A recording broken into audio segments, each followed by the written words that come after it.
dia panjang sampai terasa. Sebelum masalah.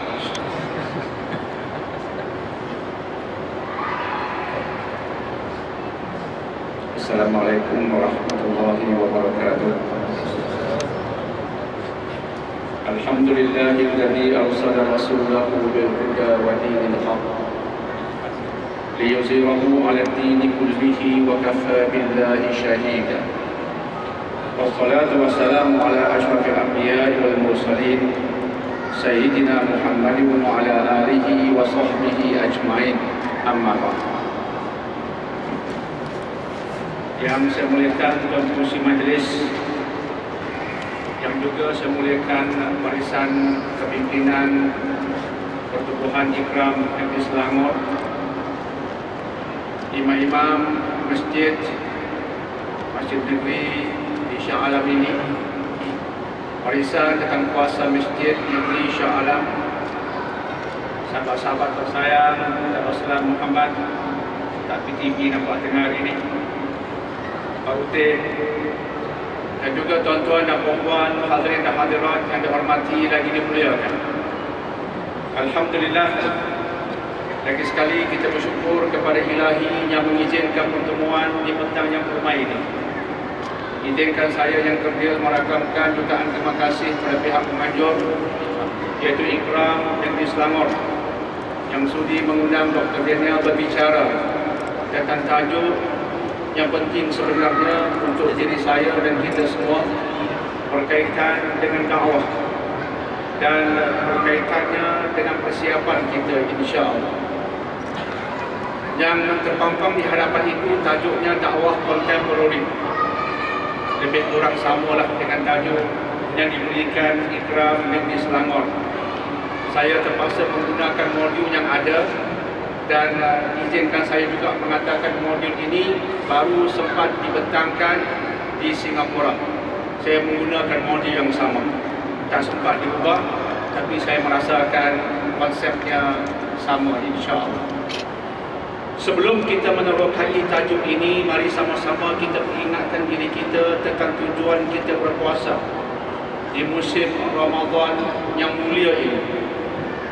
Tujuan itu Allah rakamkan dengan jelas dan terang dalam surah Al-Baqarah ayat 183. Dalam ayat itu yang begitu popular dibacakan di sana sini, Allah mengatakan puasa ini diwajibkan ke atasmu sebagaimana diwajibkan ke atas mereka sebelummu. Lantas ia bukan suatu yang baru, ia pernah ada. Cuma wujudnya puasa di era Nabi Muhammad SAW, wujudnya itu dalam suasana kemuncak. Maka namanya Ramadan, ada dalamnya Lailatul Qadar, dan begitulah seterusnya dengan pahala-pahala yang juga merupakan pahala kemuncak anugerah Allah Subhanahu wa taala. Namun ia bukan suatu yang baru. Kemudian di hujung ayat Allah mengatakan la'allakum tattaqun. Semoga dengan berpuasa di musim Ramadan ini kamu mencapai satu makam. Itulah makam yang kita kejar sebenarnya. Itulah makam yang kita harapkan kita dapat mencapainya, insya-Allah. Makamnya bernama takwa. Itu gelaran yang Allah nak berikan. Gelaran yang manusia berikan kerdil. Malah kadang-kala gelaran yang orang berikan kepada manusia langsung tidak melambangkan kemuliaan. Orang berikan kepada Dr. Daniel Datuk, belum lagi, belum tentu melambangkan kemuliaan. Tan Sri dan sebagainya, Masya Allah, kita hormati, tapi belum tentu melambangkan kemuliaan. Kankah baru-baru ini seminggu dua media melaporkan ada golongan Tan Sri dan Datuk yang membeli ijazah palsu. Ya Rabbi, Ya Karim, Astaghfirullahaladzim, Tan Sri Datuk. Jadi bukan semuanya demikian, bukan semua, tapi sekadar nak menampakkan gelaran yang manusia berikan belum tentu melambangkan kemuliaan. Jangan tertipu dengannya. Maka mari kita mengejar sesuatu sesuatu yang hakiki. Yang hakiki itu yang Allah janjikan. Maqam yang Allah tentukan, jika manusia mencapainya, dialah yang mulia. Siapa berkata demikian? Allah. Itu yang tak kita kejar. Dalam surah Al-Hujurat ayat 13, Allah menegaskan, inna akramakum 'indallahi atqakum. Orang yang paling mulia, inilah dia, kata Allah. Orang yang paling mulia, inilah dia. Siapa mereka? Atqakum. Orang yang paling bertakwa dari kalangan kamu. Siapa berkata demikian? Allah Subhanahu wa taala. Dia benar. Itulah kemuliaan yang kita kejar. Maka untuk mencapai itu, Allah wujudkan berbagai agenda. Jangan lupa agenda Allah. Agenda manusia pun banyak. Agenda pertumbuhan, agenda negeri, agenda negara dengan wawasan-wawasannya. Berbagai agenda dikaitkan dengan kita. Semua agenda itu sebenarnya janganlah mengatasi agenda Allah. Jika agenda kita ini agenda yang melanggar agenda Allah, kita sibuk dengan agenda kita sehingga tak sempat bersolat, sibuk dengan agenda kita sehingga mengabaikan puasa dan juga adab-adabnya, agenda kita itu agenda yang tidak akan diberkati. Agenda Allah yang paling besar. Maka agenda Allah ada tujuannya besar, agung, hendak melahirkan insan. Insan yang bagaimana rupa bentuknya? Yang bertakwa kepada Allah. Salah satu agenda Allah yang besar itu ialah berpuasa sebulan penuh di musim Ramadan. La'allakum tattaqun. Semoga kamu mencapai maqam mulia yang bernama takwa. Sahabat Abdullah bin Mas'ud radhiyallahu anhu, sebagaimana dinukilkan Imam Ibnu Katsir dalam tafsirul Quranil Azim, sahabat Abdullah bin Mas'ud radhiyallahu anhu berkata, takwa yang sebenarnya ada 3 ciri. Ini yang tak kita hiaskan ke atas diri kita bersama, insya-Allah. Takwa yang sebenarnya ada 3 ciri. Ciri yang pertama, kamu taat, jangan maksiat. Pergi ke mana pun, pergi dengan taat. Anak-anak dari universiti mungkin akan keluar negara, pergi ke US, pergi ke Britain, pergi ke Ukraine, pergi ke India, ke mana saja mereka pergi, bawa taat. Jangan bermaksiat. Walaupun ibu bapa tidak nampak, kenalan tidak nampak, kita melakukan benda-benda yang mungkar, tapi Allah nampak. Disebabkan Allah nampak, kita menjaga diri kita agar tidak melanggar perintah Allah. Itu takwa. Itu takwa. Taat, jangan maksiat. Ciri yang kedua, ingat, jangan lupa. Ingat kepada siapa? Ingat kepada Allah. Pergi ke mana-mana pun ingat kepada Allah. Bukan kepada Michael Jackson, bukan kepada Beyonce, tidak. Ingat kepada Allah. Dan ciri yang ketiga ialah syukur. Jangan kufur. Kadang-kadang apa yang kita idamkan tidak kesampaian. Target duniawi kita begini-begini, tidak kesampaian. Belajarlah bersyukur. Jangan kufur, insya-Allah. Bayangkan kita keluar Ramadan, semua bertakwa. Di Malaysia, orang Islam yang berpuasa, semua bertakwa. Masya Allah. Tengah malam tak dengar bunyi hingga mamang rempit. Tak adalah motor tayar sebelah naik ke atas, tinggal satu yang kena bumi. Tak adalah. Tak ada begitu. Tak ada penyangak, tak ada penyamun, tak ada merompak. Semua baik saja. Kenapa semua jadi baik? Jumpa duit tak masuk dalam kocek, pergi terus ke Baitul-Mal, ke sebelah. Saya jumpa duit ni RM10, bukan saya punya. Baik sungguh kamu. Sebelum ni tak pernah kesampaian. Hari ini kesampaian. Sebab apa? Sebab la'allakum tattaqun telah tercapai. Keluar Ramadan, Masya Allah, semua pakai bertakwa. Itulah harapan kita. Taat, ingat, syukur. TIST, taat, ingat, syukur. Itulah 3 ciri takwa berdasarkan tafsiran sahabat terkenal Abdullah bin Mas'ud radhiyallahu anhu. Kita berdoa kepada Allah kita mencapainya. Amin ya rabbal alamin. Tuan-tuan dan puan-puan, hadirin dan hadirat yang dihormati lagi dimuliakan. Tajuk yang bakal kita bincangkan ialah tentang dakwah. Alhamdulillah, Ustaz yang mulia telah memberikan tazkirah yang bagus tadi. Saya terkesan dengan tazkirah beliau dan saya mengucapkan jutaan terima kasih kepada beliau. Semoga Allah memberkati beliau. Tazkirah yang ringkas tapi cukup bermakna. Dan ia pembukaan yang baik kepada tajuk kita. Orang munafik tidak mau mengajak pada ma'ruf, tidak mau mencegah kemungkaran. Mereka melakukan sebaliknya. Kita tak nak tergolong dalam kelompok itu. Kita nak menjadi orang yang benar-benar beriman, terutamanya orang-orang yang beriman lagi bertakwa. Itu harapan kita. Maka kita nak melaksanakan agenda-agenda Allah. Dan salah satu agenda Allah ialah agenda berkaitan dakwah. Kita dituntut Allah untuk melaksanakan dakwah. Apa dia dakwah? Ajar orang. Dia sesuatu yang aktif. Allah menggunakan kalimat yang melambangkan aktif. Ya'muruna bil ma'ruf, mengajak, bangun kena buat, bangun membuat. Itu bahasa yang digunakan. It is a verb. Dia verb. Dia bahasa perbuatan. Kena buat. Bukan duduk tunggu, tengok dulu lah insya-Allah. Tengok lagi seminggu nak fikir tengok lepas buka puasa. Dia bukan begitu. Dia terus kena buat. Itu bahasa yang Allah gunakan. Tapi sebelum kita terjun perbincangan kepada dakwah, mungkin bagus kalau kita bercakap tentang senario di akhir zaman.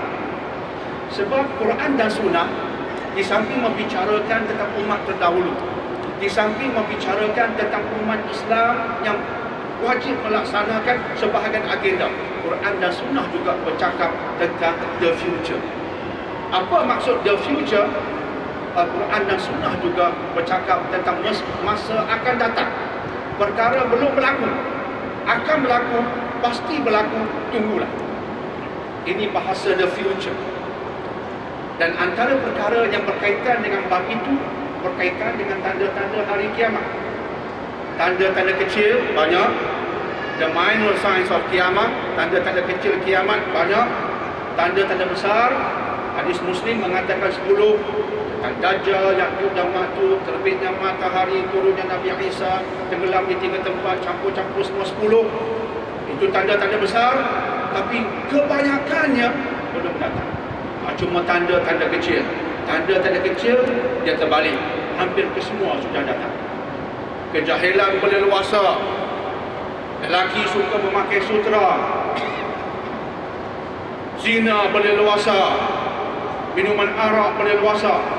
Ketara semua. Termasuk benda-benda yang sebelum ini mungkin 20-30 tahun dahulu kita melihat dia belum mendatang, tapi sekarang mendatang. Contoh hadis Imam Muslim rahimahullahu taala yang mengatakan dekatnya kamu dengan kiamat, salah satu tandanya ialah bumi Arab yang kering kontang menjadi menghijau, dipenuhi air dan menghijau. Itu dua aspek penting. Tiba-tiba kering kontang, ada sungai-sungai yang mengalir dan menghijau. Masya Allah. Saya teringat contohnya Arafah. Ketika pergi ke sana 1974, masa itu pergi Arafah, wukuf di Arafah, kering kontang. Masih kering kontang. Tapi hari ini cuba bertanya pada orang yang pergi ke Arafah, sudah menghijau you. Sudah menghijau you. Saudara Rasulullah. Paling hebat Dubai. Dubai berada di atas di Arabian Desert. Dubai berada di atas gurun padang pasir Arabia. Arabian Desert. Tiba-tiba dokumentari mengatakan dalam masa 39 tahun sahaja, Dubai yang kering kontang berada di atas gurun yang panas terik. Dalam masa 39 tahun, Dubai bertukar. Dan hari ini di sana ada sungai-sungai yang mengalir, ada tasik dan pastinya menghijau. Sadaqah Rasulullah. Bumi Arab yang kamu lihat pada asalnya kering kontang, tiba-tiba ada sungai-sungainya dan subur menghijau. Hari ini menjadi kenyataan, lebih hampir kita dengan kiamat. Bahasa Nabi tentang akan datang berlaku hari ini. Ada sebuah hadis yang lain, riwayat Imam Abu Daud menyebutkan bahawa tali kasut seseorang akan bercakap. Dan paha seseorang akan memberitahu apa yang keluarganya lakukan di belakang. Lalu kasut bercakap. Ditambah pula satu lagi kenyataan, hujung cemeti seseorang bercakap. Hujung cemeti. Hujung cemeti. Tuan-tuan perempuan tahu cemeti kan? Sang orang. Cemeti. Hujung dia bercakap, "How are you, sir?" Macam mana kita nak faham? Saya pun berfikir, bila orang tanya hadis ni, Dr. Dini, apa maksud dia? Oh, dah jadi dah. Jadi dah. Jadi dah. Ustaz-ustaz maklum, bila pergi ke TV, ke studio, dia orang akan masukkan ada wire di hujungnya, di hujung masuk telinga. Kemudian dengarlah arahan. Lagi 30 saat waktu. Hujung cemeti bercakap you. Saya kata pada penerbit, Rasulullah, sampai kita pada penerbit, saudara Rasulullah, apa yang benarnya Dr. Dini? Ni hujung cemeti bercakap. Mana hujung cemeti? Ni kan tali ni. Analogi macam cemeti lah. Hujung bercakap. Orang tak ada di hadapan. Orang di bilik sana, dia bercakap. Macam hujung cemeti bercakap. Saudara Rasulullah. Kasut bercakap. Baru ini Nike mengeluarkan kasut baru. Jogging shoes. You are now running at a speed of 10 kilometers per hour. And you are burning about 10 calories of energy. Congratulations to you. Continue running. Kasut Nike bercakap. Tali kasut bercakap berkaitan dengan kasut saudara Rasulullah. Satu persatu benda yang belum berlaku zaman Nabi. Sahabat mendengar, percaya sebab Nabi berkata, Nabi Al-Amin, tapi melihat tiada. Tak ada bukti berbentuk kenyataan. Hari ini kita melihat sabda, di samping sabda ada kenyataan. Saudara Rasulullah. Bagaimana iman kita? Itu pertanyaannya. Bagaimana iman kita? Semakin yakin, semakin nak sujud? Itu pertanyaan besarnya. Dan antara senarionya ialah yang tak saya paparkan sekarang. Berdasarkan hadis Imam Abu Daud, kamu ramai, kata Rasulullah SAW. Di belakang, jika ada adik tak nampak, tak apa, saya akan ceritakan supaya dengar dan faham isinya. Kamu di akhir zaman ramai. Ramai kita. Tetapi kamu seperti buih-buih di atas permukaan air ketika berlaku banjir. Allah mencabut rasa gerun dari hati musuhmu dan memasukkan perasaan wahan dalam hatimu. Wahan, maka sahabat-sahabat bertanya, apakah itu al-wahan ya Rasulullah? Nabi menjawab yang bermaksud cintakan dunia dan bencikan mati. Ini senario di akhir zaman. Umat Islam ramai. Umat Islam ramai. Berapa jumlah kita agaknya sekarang? Mengikut Pew Report 2009. Pew Report 2009 kajian demografi. Mengikut Pew Report 2009, jumlah umat Islam lebih kurang 1.5 bilion. 1.5 bilion, Kristian lebih sedikit. Tapi ketika mengatakan walaupun Kristian lebih sedikit, jika dicampur semua, tapi jika dipisahkan Roman Catholic banyak mana, Protestan banyak mana, Muslims become the majority. Jika dipisahkan Muslim dengan Roman Catholic, Protestan dan sebagainya, Muslimlah di atas sekali. Tapi jika bahagian-bahagian Kristian dicampur semua, lebih sikit. Jadi umat Islam ni kemasukan menjadi Muslim laju. Orang Kristian keluar jadi Muslim, ateis jadi Muslim, saintis jadi Muslim. Kata CNN.News, about 20,000 Americans embrace Islam every year. Di Amerika sahaja lebih kurang 20,000 Kristian dan juga ateis. Rakyat Amerika peluk Islam. Saya teringat pada tahun 2009, Dr. Gerald, bekas padri di Kansas, Amerika, Dr. Gerald Frederick Dirks tinggal di Pulau Pinang. Dr. Daniel yang kerja sempat bertemu, berbincang dengan beliau. Saya berkata, is it true, sir, that every year about 20,000 Americans embrace Islam, sir? Is it true? Betul kan ini cerita CNN ni, 20,000 peluk Islam di Amerika sahaja setiap tahun. Is it true, sir? Dia kata, Dr. Daniel, no, that is not true. Loh, saya kata, kacau saya. Saya pusing Malaysia dah beritahu 20,000. Dr. Jeral beritahu, no, Dr. Daniel, that is not true. Saya pun terus mendekati beliau, bisik di telinga. Sir, then what is the truth? Yang benarnya apa? Not 20,000 but 30,000. Oh, lebih tak apalah. Aku bagi tahu korang segi, lebih tak apalah. Okeylah. Di Amerika sahaja umat Islam bertambah. Tapi Nabi berkata di akhir zaman kamu ramai tapi menjadi seperti buih. Buih kan tak laku. Pernah ada kedai kan? Kedai buih. Kedai air ada. Kedai buih tak ada. Tak laku. Buat sendirilah. Ambil orang kata batu balik kat sungai, pukul buih, ambil lah. Kutip lah, dia kata halaman. Kata halaman.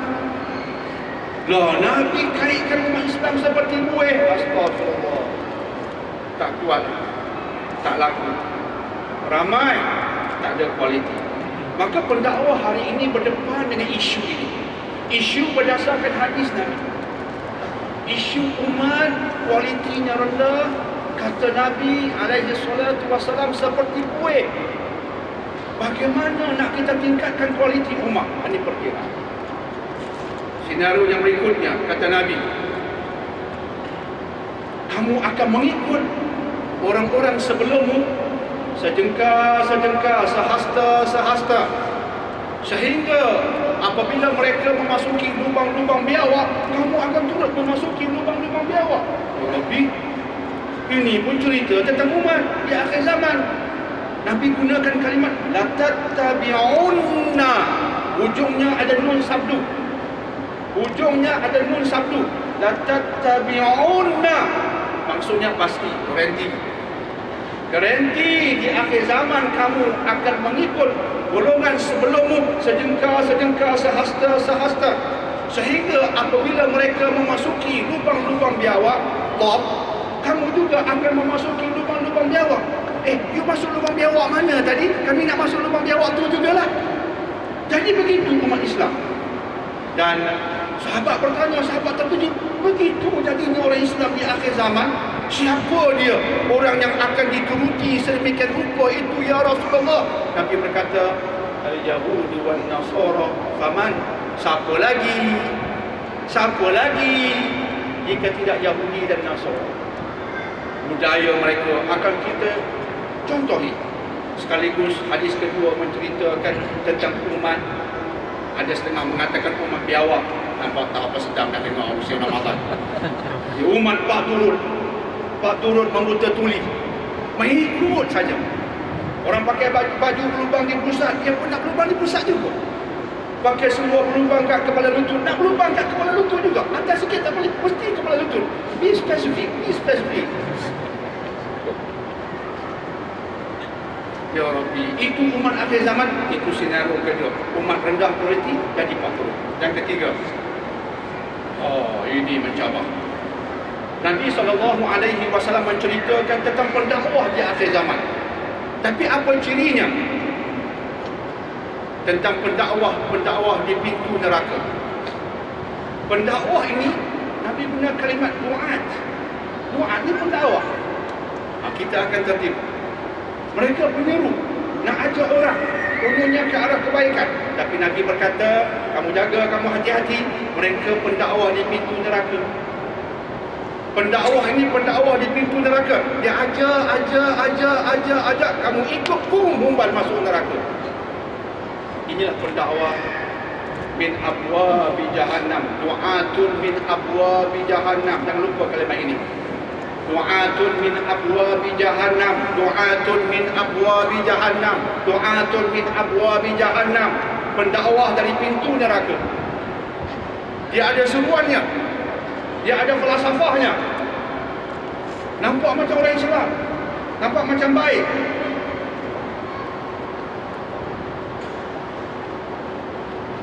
Saya minta, ada orang minta saya sampaikan, kami di belakang kurang jelas, boleh ikhtiarkan ke?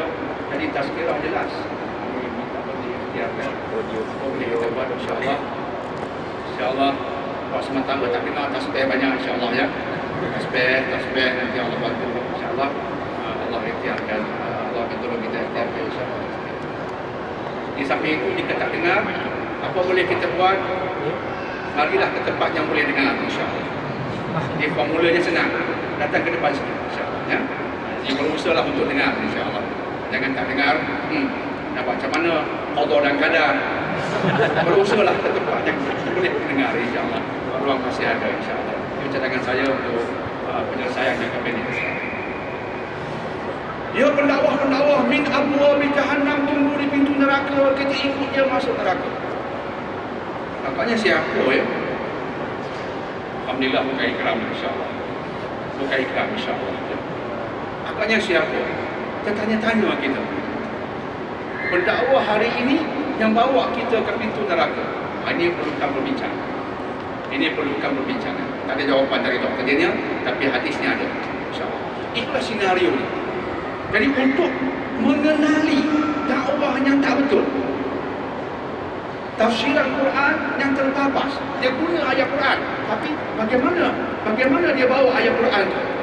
Guna Quran. Qala Allah Ta'ala fil kitabil aziz. Tapi terbapasnya di mana? Cara dia olah ayat tu. Rumusan dari ayat tu, rumusan dari hadis tu, dia guna. Apa yang kita guna? Ini mungkinlah ada berkaitan. InsyaAllah kita jaga di penjuru kita insyaAllah. Semoga dengan ilmu kita boleh menapis dan juga membawa perbaikan insyaAllah.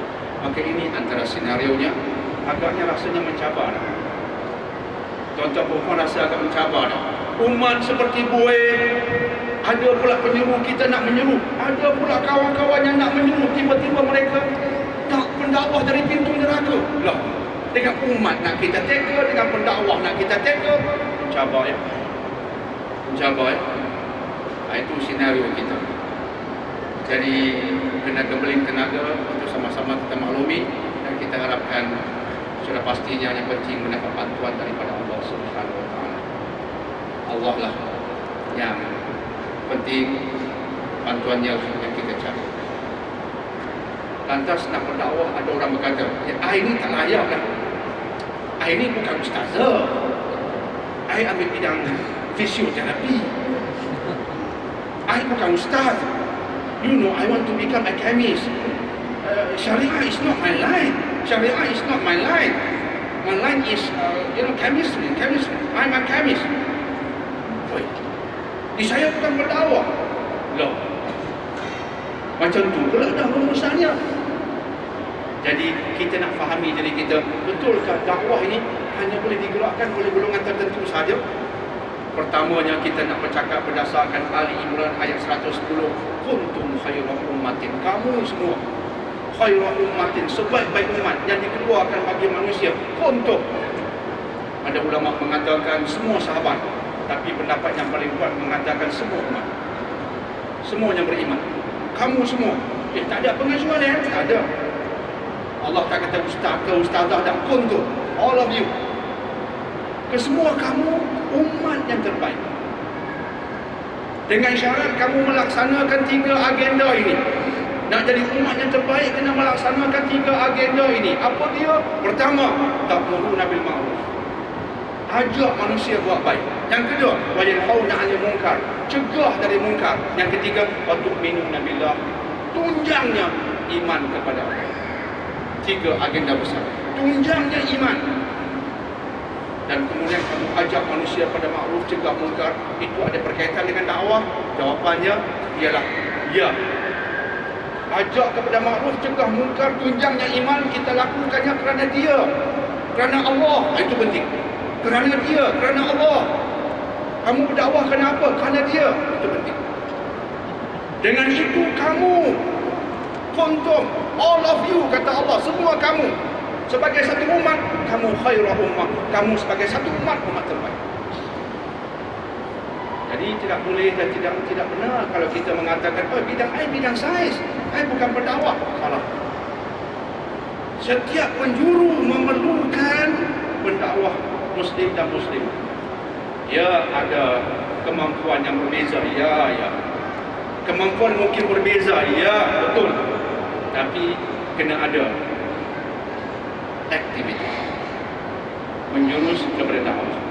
Baru jadi umat yang terbaik. Ada orang sembahyang tak tinggal, Masya Allah, puasa bagus, wajib mesti buat yang sunat.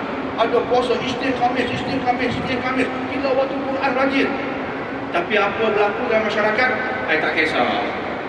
Saya tak kisah, biar dia orang lah. Dia orang nak masuk neraka, lakum dinukum waliyadi. Saya tak kisah. Oh, konon dia baik ke? Kita nak menilai dia macam mana? Nak menilai macam mana ni? Dia okey, dia pun juru dia. Masyarakat apa yang berlaku, saya tak kisah. Nak menilai dia macam mana? Kita tak layak menilai. Kita bercakap berdasarkan wahyu. Allah berkata, nak jadi umat yang terbaik, 3 agenda ni kena ada. Ajak pada makruf. Ajak tak masyarakat pada makruf. Cegah tak mungkar dalam masyarakat. Itu ciri penting sebelum boleh kita digelarkan dalam golongan umat yang terbaik. Sekaligus dakwah itu penting. Untuk keselamatan diri pun itu penting. Untuk ummah itu penting. Untuk selamat dunia dan akhirat itu penting, insya-Allah. Maka itu dari surah Ali Imran ayat 110. Kemudian kita kaitkan dengan surah An-Nahl. Bukti dakwah ni mulia, apa buktinya? Orang bertanya. Berdakwah ni mulia ke you? Berdakwah mulia. Mana buktinya? Apa buktinya? Dapat pangkat ke? Dapat gelaran ke? Tak. Mana you tahu itu mulia? Sebab Allah berkata, semua rasul berdakwah. Rasul tidak akan insan paling mulia di alam ini. Insan paling mulia mengerjakan dakwah, pasti dakwah mulia. Insan mulia mesti buat kerja mulia. Kerja mulia, dakwah mulialah orang yang melakukan dakwah, sebab mereka mencontohi Rasul-Rasul alaihi wassalatu wassalam. Dalilnya surah An-Nahl ayat 36. Walaqad ba'athna fi kulli ummatin rasulan an ya'budullaha wa yajtanibut taghut. Semua rasul yang diutus ke setiap umat berkata, sembah Allah, wajib orang buat baik. Baik yang paling penting, sembah Allah. Wajtanibut taghut, jauhi taghut. Taghut itu mungkar. Itu dua dasar. Makruf yang paling besar, akidah. Orang menyembah Allah, makruf paling besar. Sembahyang sunat dia kecil, puasa sunat dia kecil. Ajak manusia menyembah Allah, sembah Allah, beriman dengan Allah, makruf paling besar. Dan jauhi taghut. Ada ulama tafsir mengatakan hasutan syaitan. Itu besar. Musuh paling besar syaitan. Musuh sama manusia. Tengok lagi setahun, how are you brother? Baik pula. Dulu bergaduh, baik pula. Dengan syaitan, sorry ya. Dengan syaitan, how are you brother? You have changed. You have transformed. Tu saya percaya. Syaitan hakiki kata, you know, I have changed a lot since 10 years ago. Ada yang percaya kalau syaitan betul. Manusia boleh, alhamdulillah. Jadi musuh hakiki bukan manusia, musuh hakiki syaitan. Maka taghut itu, kata ulama, itulah dia hasutan syaitan. Itu musuh top sekali, muka nombor 1 lawannya. Rasul menggerakkan dakwah, kita mencontohi Rasul, insya-Allah. Semoga kita juga mulia, semoga insya-Allah. Doa kita macam itu. Ini ayat istimewa, tuan-tuan dan puan. Juga jangan lupa ayat ini. Surah Fussilat ayat 33. Ulama bincang panjang lebar ayat ini. Panjang cerita ulama berhubung ayat ini. Sebab itu nak saya sebutkan juga ayat ini. Apa dia? Surah Fussilat ayat 13, ayat 33. وَمَنْ أَحْسَنُ قَوْلًا مِمَّنْ دَعَا إِلَى اللَّهِ وَعَمِلَ صَالِحًا وَقَالَ إِنَّنِي مِنَ الْمُسْلِمِينَ. Sampai ke hujungnya. Siapa lebih baik perkataannya? Tak ada lebih baik. Nak cakap benda inilah yang paling baik. Nak berbicara, inilah bicara paling baik. Tak ada kalam lagi baik. Subhanallah. Ulama bahas ayat ni panjang lebar. Mereka suka dengan ayat ni. Siapakah lebih baik perkataannya daripada orang yang mengajak manusia kepada Allah? Ada seorang rakan saya, bukan saya, naik kapal terbang. Di sebelahnya non-Muslim. Dan rakan saya ini mu'alaf, baru peluk Islam. Tapi peluk kerana cinta dengan Allah. Selepas aku mengkaji, I know this is the truth. Dia peluk Islam. Kaji, belajar. Satu hari, dia naik kapal terbang, duduk sebelah dengan non-Muslim. Dia mulakan perbincangan. Biasalah kan, cara nak mulakan perbincangan. Pendakwah kena tahu juga. Jangan terus-terus qala Allah Ta'ala fil kitabil azim. Lah, what are you talking about? Mulakan perbincangan dengan qala Allah Ta'ala. Pendakwah dengan silap ya. Tanya cuaca dulu, nampak jerubu yang I just came back from Sky. It makes you feel that you want to die, you see. Benda yang dia boleh klik. Where are you from? Oh, I'm from Sarawak. And in the end, where's your destination in the end? Oh, I'm going actually to Korea. Sembang tu dulu. Korea pun Korea lah. Kau yang jemaah Korea.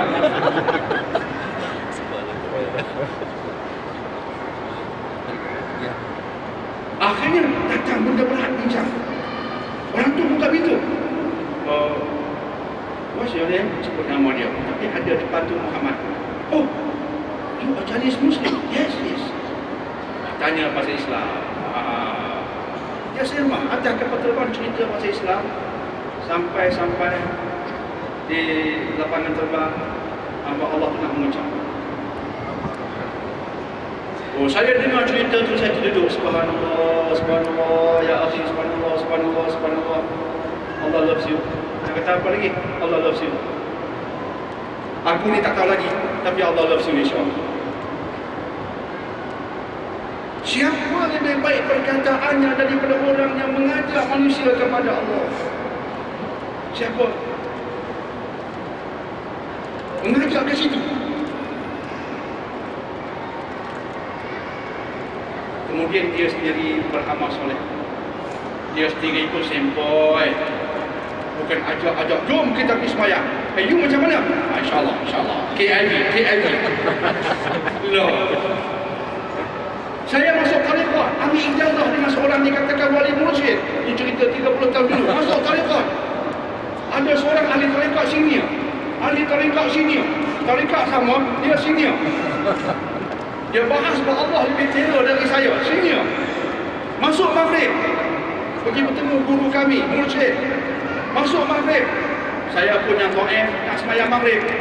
Kata, jom sekali, dia kata apa? Itu jawapannya. Buat dulu. Abang KIV. KIV. Tak semayang tak pakai isyak. Abang nak masuk waktu dah. Abang makam lain. Ya Rabbi. Makam apa pula ni? Ni makam apa pula ni? Jadi kita pun rasa tak selesa. Sebab tak nampak contoh. Maka Allah berkata, ajak pada ma'ruf tapi kamu sendiri beramal soleh. Dan kemudian rasa bangga jadi Muslim. Wa qala innani minal muslimin. I am a Muslim. Sesungguhnya aku ini orang Islam. Oh, itu Masya Allah. Bangga jadi Muslim, amalnya Muslim, ajak orang berislam. Cantik. Tak ada lebih baik dari itu. Maka berhubung ayat ini saya ambil dari Al-Asaf fi Tafsir. Syekh Syed Hawa berkata, berdasarkan Fussilat 33, termasuk dalam golongan ini penyeru dan pendakwah di jalan Allah. Berkaitan dengan tajuk kita. Fussilat 33. Kemudian ini saya scan lah dari kitabnya. Kitab. Sebab ulama panjang lebar bab ni, saya pun rasa kagum sangat dengan perbincangan mereka. Nak scan juga bagi nampak juga perbincangan mereka. Ini kenyataan Imam Hasan Al-Basri. Kenyataan Imam Hasan Al-Basri. Apa beliau kata berhubung ayat tadi? Dia kata apa? Inilah kekasih Allah, inilah wali Allah, ini yang terbaik di sisi Allah, pilihan Allah, sebaik-baik penghuni di sisi Allah. Puji semua golongan ni. Sebab apa? Dia memperkenankan seruan Allah, dia menyuruh manusia kepada Allah. Dia sendiri perkenankan seruan dan dia menyeru kepada Allah. Aku tunduk, aku ajak kamu untuk tunduk. Masya Allah. Bukan mari tunduk, tapi aku belum tentu lagi.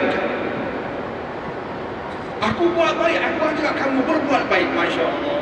Kata Hasan Al-Basri, inilah kekasih Allah, inilah wali Allah, terbaik sisi Allah, penghuni bumi yang terbaik, kalam-kalam yang hebat tentang manusia ini berdasarkan surah Fussilat ayat 33.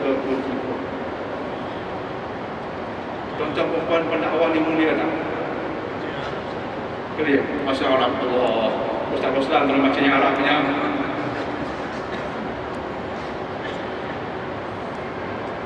Mulia tak pendakwah?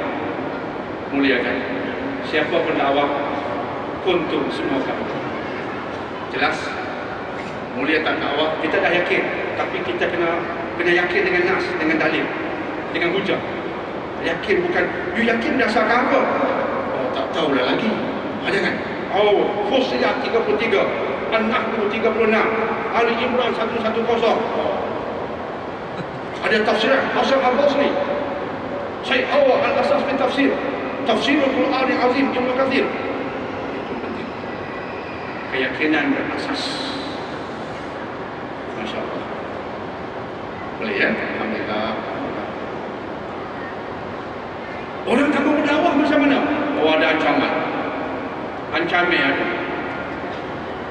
Mu tak nak berdakwah, ancaman. Pergi ceramah kat besut, ancaman.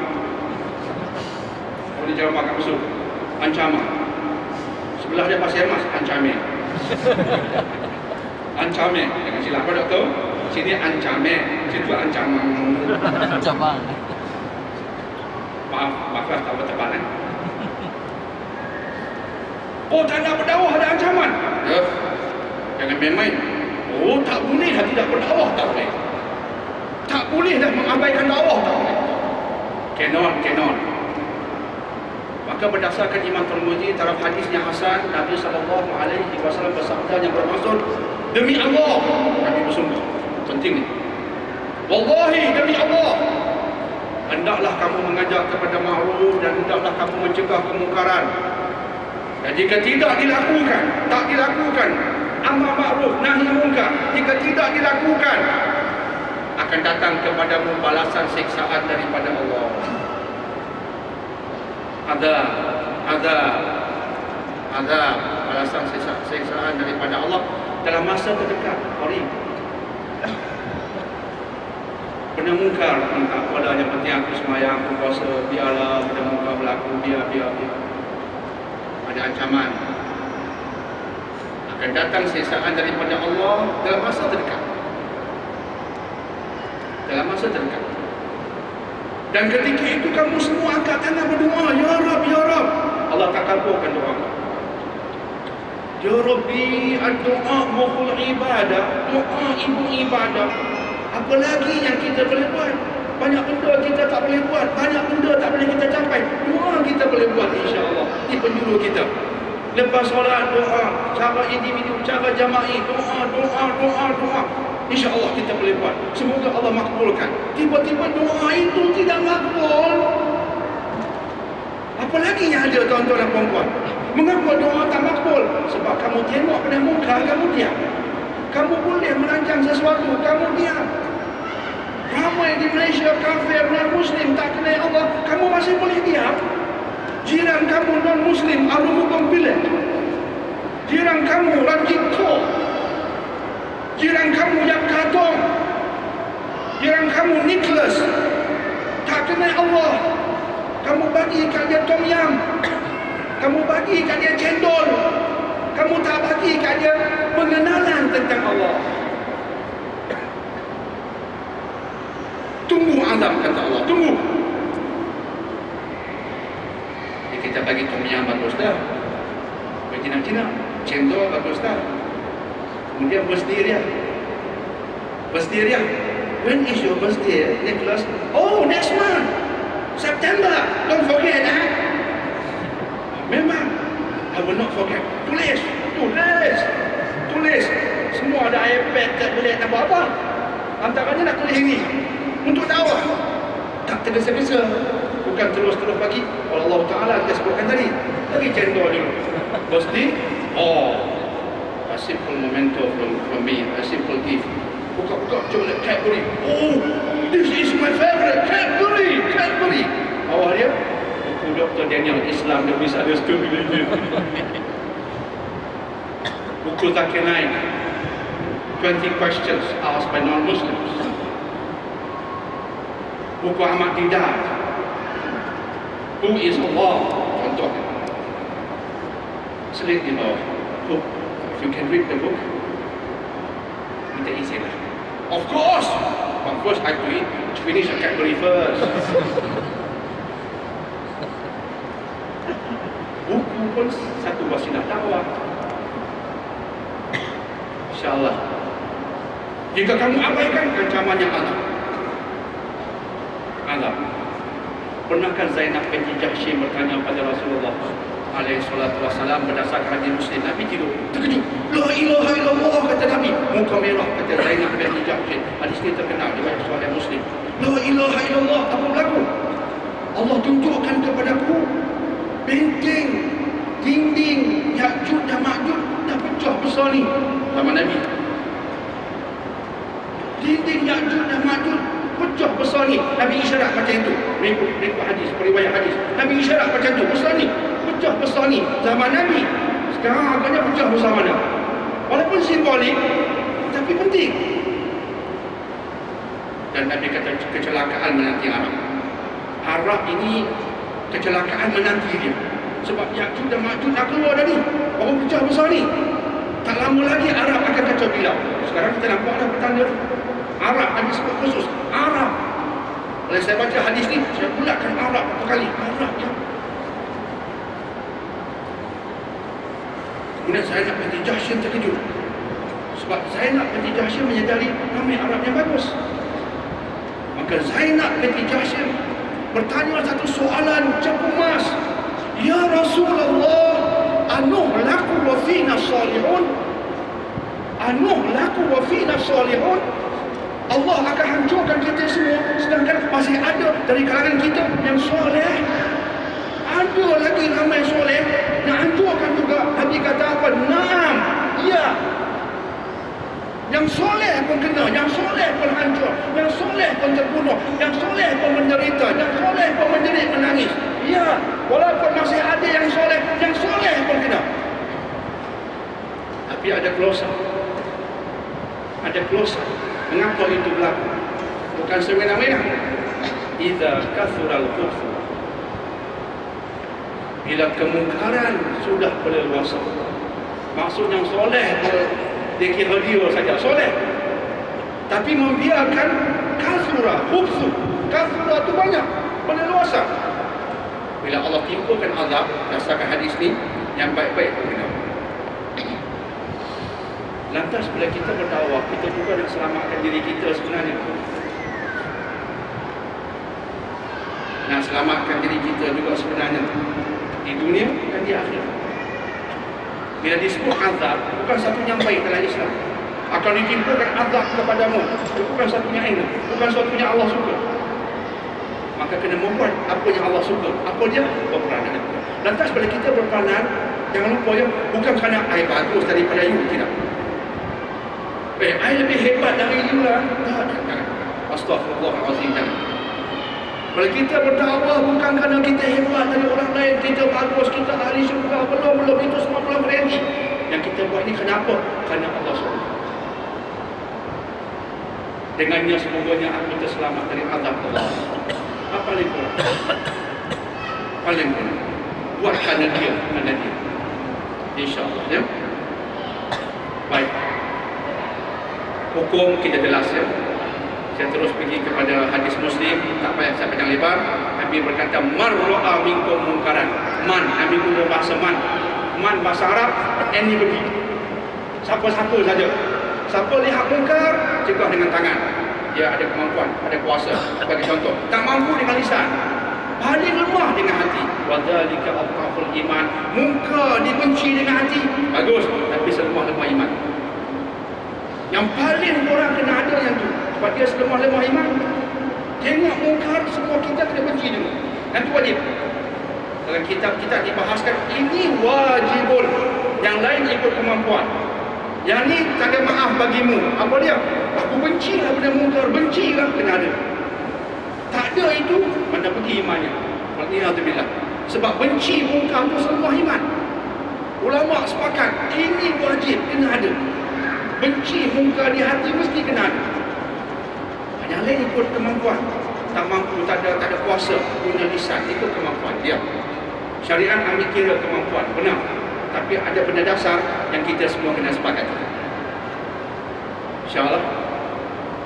InsyaAllah. Dan Nabi guna kalimat man. Sesiapa saja lihat mungkar, main peranan, tapi ikut kemampuan dia. Jadi mengukuhkan lagi kenyataan awal, bukan hanya untuk ustaz, bukan hanya untuk ustazah, ulama dan sebagainya. Dan ini telah saya jelaskan tadi. Dan Ini pun telah saya jelaskan wajib atas semua. Dan berdakwah ni boleh kita buat seorang pergi ke sana, seorang buat begini. I berdakwah dengan cara begini, I berdakwah cara begini. Berbagai cara. Nabi mengajar kita tentang satu hal. Dan hal ini adalah berdasarkan wahyu yang Nabi sampaikan. Berdasarkan surah As-Saff ayat 4, iaitu innallaha yuhibbul ladzina yuqatiluna fi sabilihi saffan. Berjuang, berdakwah bagus, tapi hendaklah dalam satu saf, bukan hentam promo. Jadi ikram ni Masya Allah lah, sebagai satu pertubuhan tersusun, ada pemimpin, ada strategi, Masya Allah berkata. Ini contohnya baik. Satu saf. Satu saf. Kemudian ada orang berkata, "Ai tak sempurna lagi." Mari kita jawab isu. Nanti kita akan buka pada soalan. Sebelum tuan-tuan puan-puan bertanya, saya meneka dah soalan. Akan ada berkata, "Ai tak ready lagi lah." Oh, tak ready lagi. Mari kita menjawab soalan itu sebelum orang bertanya. Menanti kesempurnaan, nak perfection first. Oh gitu. Mari kita melihat jawapan ulama. Imam Sa'id bin Jubair rahimahullah ta'ala berkata, ini saya ambil dari kitab yang diterbitkan di Mesir, berkaitan ala dhumi dakwah, di bawah suluhan lampu dakwah. Jadi diriwayatkan Imam Sa'id bin Jubair, beliau berkata, jika seseorang tidak mahu mengajak kepada makruf dan tak mahu mencegah mungkar sehingga keadaannya menjadi sempurna, tak ada siapa pun yang akan mengajak kepada makruf dan cegah mungkar. Adakah kita yang sempurna? Rasul pun berdakwah, padahal Rasul tu nak kata sempurna pun Masya Allah lah maksud kan, pun berdakwah, bersusah payah, berdarah kaki, berdarah muka, berdakwah, berperanan. Kita ni sempurna? Tak ada langsung insan sempurna dari kalangan kita sampai hari kiamat. Maka kata Imam Sa'id bin Jubair, jika semua tunggu sempurna, siapa pun tak akan berdakwah, sebab siapa pun tak akan sempurna. Jadi jangan tunggu sempurna. Ada 5 sen, buat keluar 5 sen. I tak ada apa 5 sen saja. Tapi ada juga kan? Ada. Banyak mana? 5 sen. Ada lah juga. Bagi 5 sen. I 20 sen. Orang tahu apa? Orang diam 2 kubang. 2 kubang. Tak banyak. Tak banyak pun bawa 2 kubang. Bawa. 2 kubang pun jadilah. Bunyi juga. Bunyi juga. Tong berbunyi. Ada isi lah. Ada isi. Tapi tak banyak. Tak banyak bagi isi. Tak banyak tu. Satu ayat saja ayat tu. Sebut satu ayat tu. Sampaikan satu ayat. Apa dia ayat tu? Tak ada Tuhan melainkan Allah. Begitu. Orang katakan Tuhan ni 3. No, there is no God but Allah. Begitu. Dan satu ayat aku tahu. Yang ni aku tahu. Yang aku pegang. Okey dah tu. Selamat dah.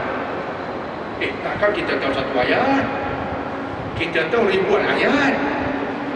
Lagi kena berdakwah. InsyaAllah ya. Imam Malik pun berkata, Imam Malik selepas mendapat tahu Sa'id bin Jubair berkata sekian-sekian, amat bersetuju, ana bersetuju dengan kenyataan Imam Sa'id bin Jubair, ana bersetuju sangat. Dan beliau menambah, siapa antara kita yang lengkap dan sempurna? Siapa? Nak tunggu sempurna? Siapa sempurna? Maksudnya ulama amat tidak bersetuju orang menanti kesempurnaan baru nak berdakwah. Nasihat imam-imam besar yang muktabar dahulu ialah ikut kemampuan, tapi jangan langsung tidak berperanan. Ikut kemampuan, takkannya kita mampu. Masya Allah, I mampu ni buat kartun-kartun. Okey, berdakwah di bidang kartun, jadi kartunis yang baik kan. Kartun tentang remaja-remaja yang nak berubah, jangan rempin, tulis apa, lukis gambar tayo satu naik ke atas, sebagainya. Dia hero kampung bagi rempin, juara rempin. Tiba-tiba satu hari berubah, juara tilawatul Quran peringkat daerah. Buat kartun begitu. I nak ceramah tak reti. Tapi kartun I okey. Buat begitu. I diam saja, tapi Facebook I hidup. Ada semua kan? Dia datang semua duduk diam kan? Dia datang ceramah pun duduk diam. Kata orang make dono. Dia ni apa? Diam tak tahu apa. Di Facebook dia tu dia. Qala Allah Ta'ala, qala Rasulullah. Hidup Facebooknya dengan qala Rasulullah, qala Allah. Bawah juga tu. Tak ada siapa boleh berkecuali. Kemampuan berbeza, ya. Agama iktiraf, Tapi berkecuali daripada dakwah tak boleh. Alhamdulillah. Jadi di Singapura mereka minta saya paparkan beberapa cabaran dakwah. Saya kongsi di sini. Nak berdakwah ada cabaran kan? Maklumlah tu. Nak buat apa yang baik mesti ada cabaran. Tak mudah. Nak makan pada cabaran, makan Allah pedasnya cabaran bagimu. Nak ambil sangat tom yam ada dia. Ambil cendol, Allah manis sangat dah. Ayah ada kecil manis, cabaran. Nak makan pun ada cabaran. Nak berdakwah mesti ada cabaran. Antaranya ini di barat satu gambar yang menarik. Islam dikaitkan dengan terorisme, dikaitkan dengan kekejian. Macam mana kita betul-betulkan persepsi ini, insyaAllah. Mereka guna Facebook, guna laman web untuk paparkan satu benda. Antaranya Muhammad Prophet of Doom. Muhammad ni Nabi kehancuran. Kan Pope pernah berucapkan di Germany, sebuah universiti di Germany pernah saya paparkan dalam buku saya ucapan itu dan komen tokoh-tokoh Yahudi tentang ucapan itu. Dia kata daripada ucapan seorang maharaja dahulu, jika kamu bercakap tentang Muhammad tak ada benda baik dah, dia memang kerja buat jahat saja. Sebut benda sama di Jerman. Muhammad ni Prophet of Doom lah. Muhammad ni tak ada kerja lain, doom ya, kehancuran saja. Bagaimana nak kita hadapi semua ini? Daniel Pipes, dia terkenal ni, dia orang web. Bukan Dr. Daniel Zainal Abidin. Daniel Pipes dia memang, ni salah satu tajuk dia, ban Islam. Dia minta Islam diharamkan. Sudah berani mereka. Kita ada cabaran. Ini terkenal juga ni, Wilders yang pernah memaparkan satu klip video memakan masa 15 minit. Tajuknya fitnah. Dia ambil ayat Quran, dia ambil gambar-gambar tertentu untuk memaparkan satu benda, iaitu Islam agama keganasan. Dan perangsangnya Quran. Perangsang keganasan dalam Islam Quran. Maka dia pun cadangkan ban the Quran. Ini ban. Haram belaka, haram Islam, haram Quran. Nak ada apa kat kita? Semua haram. Begitulah lebih kurang maksudnya. Nak haram belaka. Ada Islam ni tak bagus, kacau saja. Ada Quran pun tak bagus, keganasan saja. Benarkah demikian? Mereka salah faham. Kita ada peranan besar untuk membetulkan semua ini. Sudah pasti melibatkan semua orang seluruh dunia lah, insyaAllah. Tapi sebagai umat, kita ada cabaran. Kemudian ada problem pula di Malaysia. Tadi cerita luar negara, Melayu perlu kurangkan hibur. Dah kita orang Islam pula. Dah fokus sila. Bukan tak aktif, tapi terbabas keutamaan, terbabas prioritas. Melayu itu asyik dengan hiburan. Tapi kalau artis itu berubah, gunakan hiburan untuk berdakwah, bagus pula. Tapi yang kita bicarakan ini yang melalaikan, insyaAllah ya, hiburan yang melalaikan.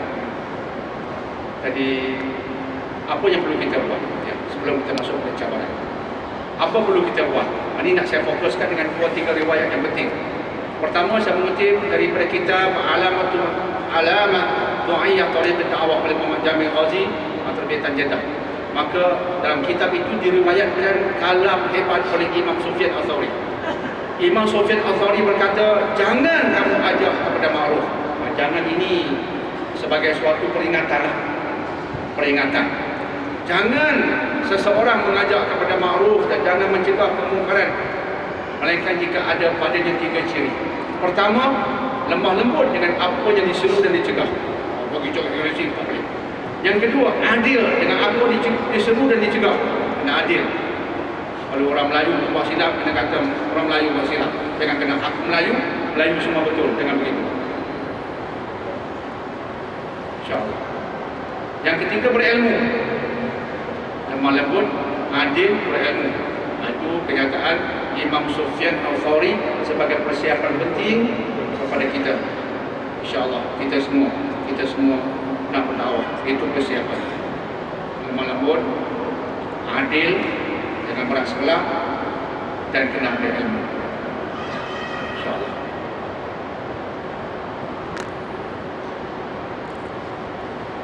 Dalam kitab Ihya Ulumuddin, Imam Al-Ghazali pun fokus antaranya bab ini. Bagi Imam Al-Ghazali, pendakwah perlukan 3 benda: ilmu, wara' dan baik akhlak. Ilmu, semua ulama kata sama, semua kata itu penting. Ilmu, wara' artinya dinding, jangan buat. Wara' paling dasar, jangan buat yang haram. Ini semua kita kena wara' lah. Kalau kata dia wara', janganlah terkejut. Dia jauhi benda haram, wara' dah tu. Wara' yang dasar, jauhi benda haram. Dan baik akhlak. Cakap benar, hormat orang tua-tua, hormat guru dan sebagainya, hormat kawan-kawan, tidak mengumpat, mencaci, itu semua akhlak. Kita sama-sama maklumi. Kata Al-Ghazali, 3 itulah yang diperlukan: ilmu, wara', baik akhlak. Dalam Tanbihul Ghafilin, 5 diperlukan: ilmu, keikhlasan, kasih sayang dan kelembutan, kesabaran, dan mengamalkan apa yang disampaikan. Paling mendasar persiapan kita ilmu, paling mendasar. Nak sampaikan Quran, kena faham sikit sebanyak ulumul Quran. Ayat ini mengikut tafsir Ibnu Katsir, kena ada adab, kena ada adab ilmu. Sebab pendakwah jika dia sampaikan benda salah, memalukan satu hal, tapi lebih membimbangkan orang berpegang dengan benda yang salah. Antara benda yang saya bimbang ialah pendapat. Pendakwah berikan pendapat. Sering saya kata di Singapura, saya kata, tuan-tuan perempuan, tolong bezakan antara pandangan dan pegangan. Ini saya sebut dengan izin di Singapura. Tolong bezakan antara pandangan dan pegangan. Kadang-kadang ustaz berceramah, dia bagi pandangan, pengikut jadikan pegangan. Itu kesilapan besar. Baru pandangan dia, ada pandangan lain. Tapi pengikut jadikan pegangan. Seolah-olahnya tak ada pendapat lain dah selepas ini. Padahal pendapat dia seorang, belum tentu betul pendapat, pandangan. Kena bezakan pandangan peribadi orang itu dengan pegangan berdasarkan nas yang kuat. Sebab itu bila kita berdakwah, jangan banyak pandangan. Bagi nas Quran Sunnah untuk pegangan. Jangan banyak saya rasa, tak rasa makan cendol. Lemah kita dengar saya rasa. You siapa dah rasa-rasa? Buat agama. Kita nak dengar pegangan Quran, apa Allah kata. Itu. Ilmu penting. Dan hari ini pula kita berdepan dengan suasana kontemporari. Dakwah kita suasana tempoh kontemporari.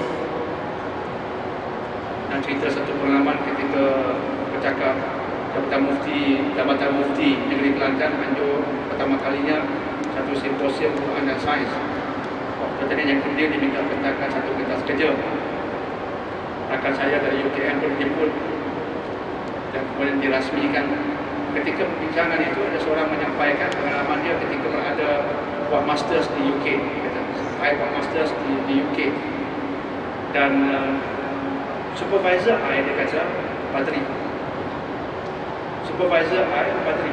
Dia buat masters di UK, supervisor dari Padri. Jadi dalam perbincangan dengan Padri itu tentang tesis dia sampai habis perbincangan itu bincang benda lain. Dia beritahu dia Padri. Itu yang kata penyampai itu saya kenal.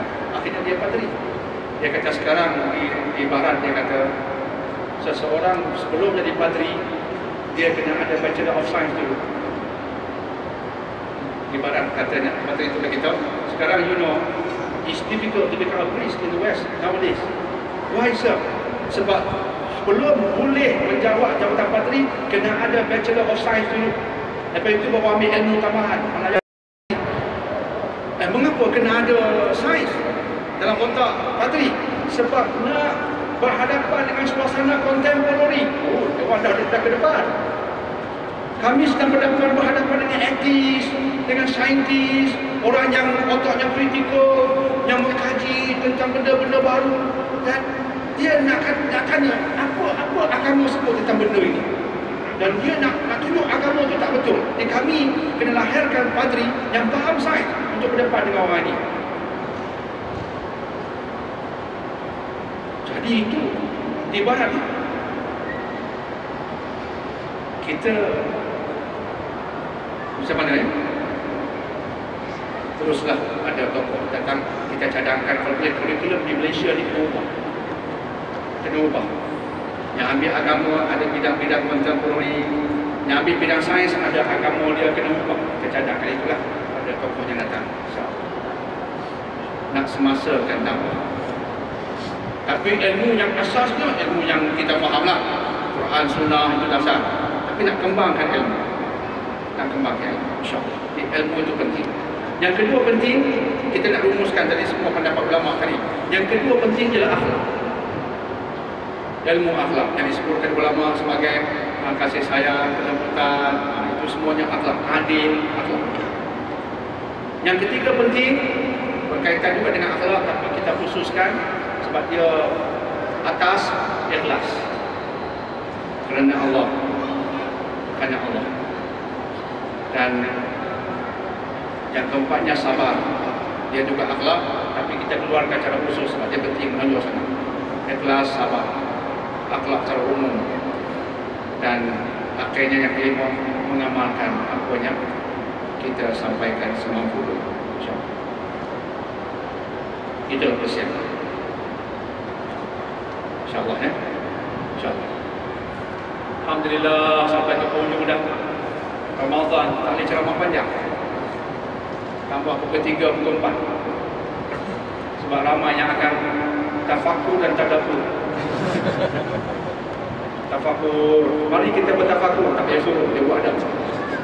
Mari kita bertadabbur, tak payah suruh dia buat dah.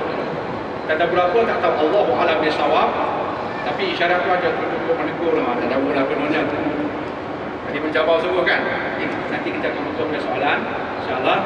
Tapi antara isu penting dakwah hari ini, pertama isunya nak kuasai Quran dan Sunnah.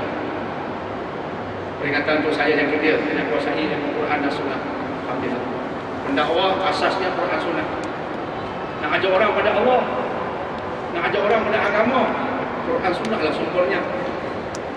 Bila sebut Sunnah, kena fahamlah hadis ni sahih ke tak sahih. Kena ada ilmu itu. Kena ada ilmu. Sebab itu ada ulama dari Azhar tulis sebuah buku. Bukunya Jatil terjemahkan. Ulama ini namanya Dr. Muhammad bin Muhammad Abu Syahbah. Dr. Muhammad bin Muhammad Abu Syahbah.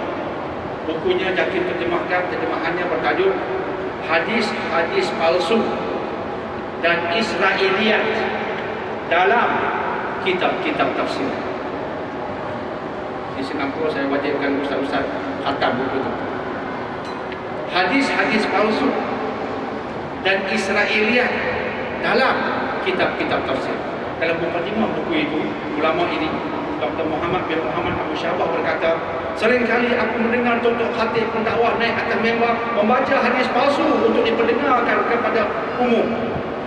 Tidakkah pendakwah ini buat kajian, hadis dia sampaikan, hadis yang haram disampaikan, hadis palsu. Member khutbah itu mulia, tapi apa yang dia sampaikan langsung tidak mulia. Dalam mukadimah dia sebut. Di pendakwah dengan sebagai hadis-hadis yang salah, hadis palsu, hadis Israiliyat. Dengan tafsir ayat, oh Allah mencipta bumi, langit dan bumi fi sittati ayyam, dalam 6 masa. Itu cerita pula. Bumi ni tuan-tuan berada di atas tanduk lembu. Tanduk lembu. Bumi berada atas tanduk lembu. Dia cerita benda tu mengaitkan, tak ada ilmiah langsung, hadis Israiliyat.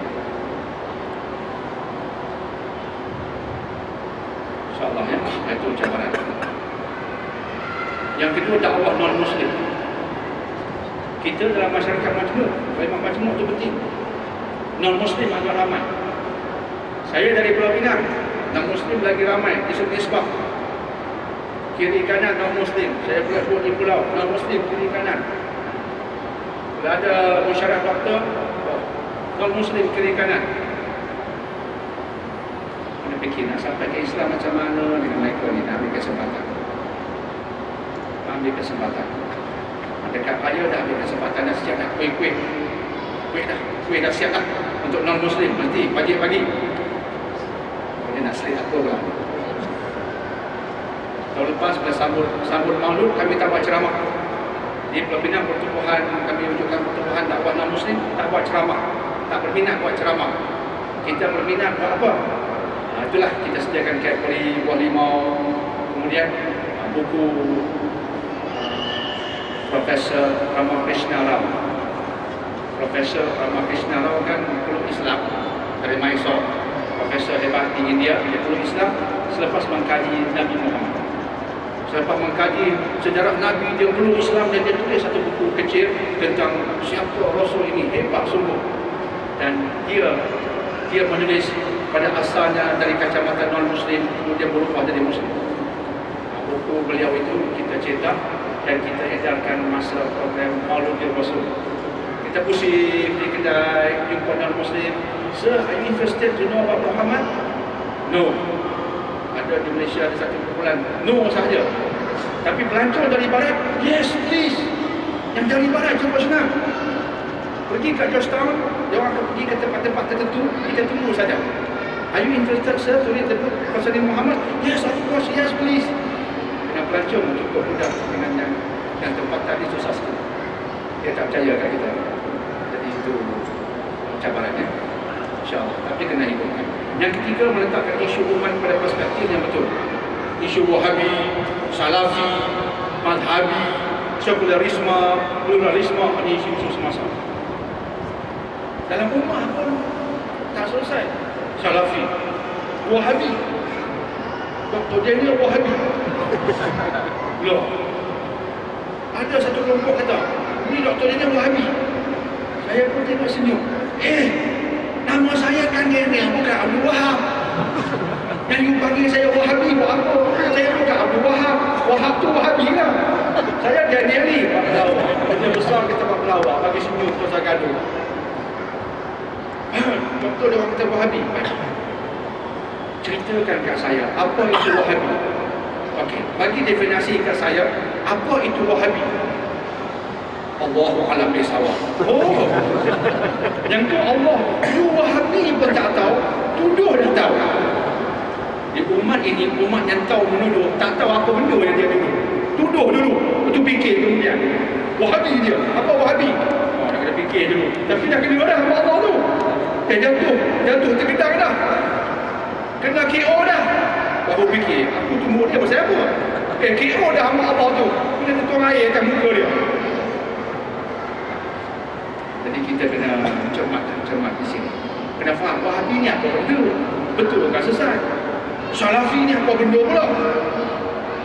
Jadi semua ni kena diambil kira. Ada setengah masuk paper kan, satu tiga beberapa tahun lepas. Betul tuan-tuan bapak lupa. Saya tak lupa, saya simpan. Muka depan. Ini golongan Salafi dan Wahabi, awasi mereka. Mereka tak nak baca Yasin malah Jumaat. Itu kan isunya. Tak baca Yasin malam Jumaat. Sebab Wahabi Salafi sehingga orang baca yang biasa ni, oh, sesat pokok ni, tak baca Yasin malam Jumaat. Loh. Dia tak baca Yasin tapi dia baca surah Al-Mulk. Dia tak baca Yasin malam Jumaat tapi dia baca Quran malam-malam yang lain. Ada setengah malam Jumaat Yasin, malam lain Yahu. Macam mana pula tu? Apa Wahabi ke apa Wahabi tu? Malam Jumaat baca Yasin, malam lain you forget about the Quran on other nights. Yes, and the night of Jumaat. Yang hamba Allah kamu kata Wahabi itu setiap hari baca Quran. Dia baca hari Jumaat, tak sampai Yasin, baca ayat-ayat lagi ke depan. Tak baca Yasin. Kena cermat, kena faham isu. Tidak umat berkelahi. Macam Ustaz sebut tadi, Ramadan pun bergaduh. 20 campur 3 kan dapat campur 3. Saya teringat seketika jadi pengurusi sebuah karya. Balik Mesir jadi pengurusi. Mesir 8.3. Misalnya 8.3 Masjid Ibrahimiyah di Iskandariya. Tu imam dia ulama besar. Allahu Akbar. Tengok berapa rakaat. Oh 8.3 you. 8.3. Tapi jangan ditanya panjang mana. 20.3 pun dah habis dah. Yang 20.3 Malaysia belum ikut masa tu dah habis dah. Dia 8.3. Oh penekan. Malah 8.3. Malah you 20.3 dah habis dulu. Bukan bak malas, dia ada bak lain. Hormatlah. Jadi saya balik Malaysia jadi pengurusi karya. Jadi saya pun tanya lah tahun pertama jadi pengurusi. Jadi Ramadan pertama bagi saya minta maaf lah. Saya usah sini biasa kampung kita Sungai Arang ni buat apa je. Doktor nak buat apa? Tak, saya tanya buat apa. Jangan tanya saya. Ni biasa ni berapa? 20.3. Doktor di Mesir buat apa? Kami di Mesir 8.3. Doktor nak ubah kan? Nak ubah bagi juga. Saya pun sakit lutut ni. Bukan buat you sakit lutut. Sakit lutut you punya hal lah. You punya hal lah kata remaja kita kan. You punya hal lah. Tak ini, tak. Saya nak tahu sebab saya nak kata bagus tu 20.3. Doktor buat 8.3. 8.3 pun bagus. Dua-dua bagus. Tak usah berkelahi. Yang buat 20.3 saya boleh bawa nas. 20.3 tahu nas tak? Tak tahulah buat saja. Nak saya boleh tolong. Nak. Kitab Nalu Autar. 8.3 tahu nas tak? Tak tahulah ikut abah saya. Nak. Saya ambil kitab sama. Dua-dua nas ada. Yang tak ada nas satu benda. 20.3 mai cari saya. 8.3 cari saya. Yang tak ada nas apa dia doktor dia? Berkelahi 20.3 kan 8.3. Yang tu tak ada nas kau cakap buat benda. Buang masa je. Berkelahi ni buang masa. Jadi saya pun semayanglah 20.3. Jadi yang untuk bila saya ni memanglah tak suka 8.3. Bila sampai habis 8 rakaat, dia pun pusing belakang cakap pinggang. Yang nak keluar barisan tu terus balik. La haula wala quwwata illa billahi al-aliyyil azim. Cik macam warok lah. Orang berpusing Allahu Akbar tu dia cabut dari 6 saf dengan 2 saf. Okey lah tu. Dia buat juga you. Datang masjid 8.3 buat juga. Oh baik sungguh. Semayang sama-sama masya-Allah. Balik awal lah. Okey lah tu sahabat kita perlu alhamdulillah I love you kan Allah. Tak berkelahi. Tapi ada setengah berkelahi. Masuk radio. Saya cerita sebab benda ni masuk radio. Ada seorang ustaz tu, jangan tanya negeri mana. Soal jawab agama. Ustaz tu bertanya sikit ni. Mana betul? 20.3 ke 8.3? Ustaz jawab, saya pun berkuatkan volume. Oh, ini bagus ke soalan. Ustaz ni jawab macam mana? Jangan tanya nama dia. Tapi bukan Ustaz Roslan yang saya. Dia pun kata, tengok tak orang di Masjid Haram semayang? Tak tengok. Saya usaha tunggu tengok kau. Saya nak tengok mereka semayang berapa rakaat. Alhamdulillah 20.3 macam kita buat. Itulah yang benar. Habis ustaz yang buat 8.3. Yang buat 8.3 ni puak-puak ni pemalas. Astagfirullah, ustaz itu video. Pemalas. Tadi ulama guru saya kat Mesir tu pemalas lah. 8.3 bagi salam dan 20.3 dah balik dah. Pemalas tu. Astagfirullah, awak jawab begitu. Cemat kan? Ini isu. Fokus terhadap remaja dan belia. Alhamdulillah ini ramai remaja belia. Alhamdulillah kena fokus. Memanfaatkan ilmu kontemporari, sains kait dengan Quran, kena faham betul adab-adab dia, kena manfaatkan. InsyaAllah. Bagaimana kita kaitkan sains dengan Quran? Itu ilmu semasa. Saya belajar di negara majoriti penganut Katolik. Satu persoalan nak saya ajukan ialah mengapa dalam Quran banyak ayat ancaman dan kutukan sedangkan mereka menganut Kristian atas dasar cinta pada Jesus bukan kerana rasa takut. Bukan semua ayat Quran tentang kutukan. Sebab itu bila Allah sebut tentang Rasul, Allah kata apa? Mubasyirina wa mundirin, antara ayat yang menceritakan Nabi. Mubasyirina wa mundirin, Allah ulang-ulangi. Apa dia mubasyirin? Nabi cara dasarnya membawa berita gembira. Mundirin nombor 2. Ancaman. Dah datang berita gembira, tak mau dengar. Malah bukan tak mau dengar, tak mau tahu nak perang. Ancaman jaga. Allah itu Maha berkuasa, boleh menghukummu. Itu bahasa untuk manusia. Bahasa untuk malaikat dia lain sikit. Ni bahasa untuk manusia. Manusia ni kena ada sedikit pembutan. Ada setengah orang pembutan itu memberi kesan. Tapi bukan semua orang begitu. Tapi ada setengah orang begitu. Sebab itu Quran diturunkan pada semua manusia, mengambil kira semua orang. Ada orang perlukan sedikit pembutan, ada pembutan. Tapi yang mula, yang dasarnya bila Allah sebut Nabi ini fungsinya yang mula mubasyir, memberi kabar gembira dulu, iklan, lawan, baru munzirin, ancaman. Jadi ancaman ada, tapi alangkah banyaknya dalam Quran ayat-ayat tentang jannah, tentang baik, tentang bagaimana lunaknya umat Islam dengan ahli kitab. Dalam Bible carilah, tak ada langsung ayat lunak mereka kepada umat Nabi Muhammad. Tak ada langsung. Tak ada langsung satu ayat pun yang lunak terhadap umat Nabi Muhammad alaihi salatu wassalam. They speak about love. Love pada siapa? Jesus Christ. Tapi pada manusia, pada umat Nabi Muhammad, tak lunak langsung. Ada satu kumpulan Kristian yang meyakini bahawa Nabi Isa akan turun hanya selepas Yahudi dapat menegakkan, dia panggil Hekal of Sulaiman. Dan Hekal of Sulaiman di bumi Palestin, di kawasan Masjid Al-Aqsa. Ada satu kelompok Kristian beriman sungguh dengan bab itu. Sebab itu mereka tolong semua Yahudi, membunuh umat Islam, menghancurkan Islam semampu boleh, tolong. Sebab mereka berkeyakinan lepas Yahudi percaya, baru Nabi Isa turun. Nabi Isa Rasul kita, the Son of God. Tak ada lunak love apa gitu.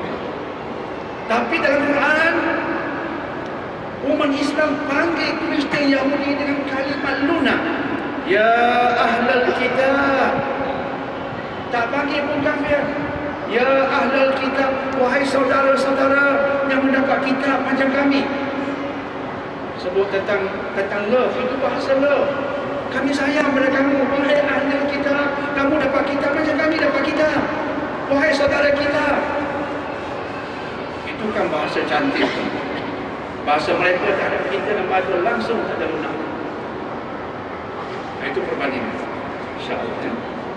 Allahu a'lam bishawab.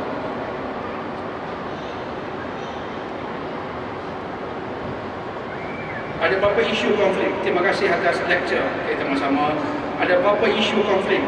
Pertama, keluarga mertua tak faham. Fahamkan mereka.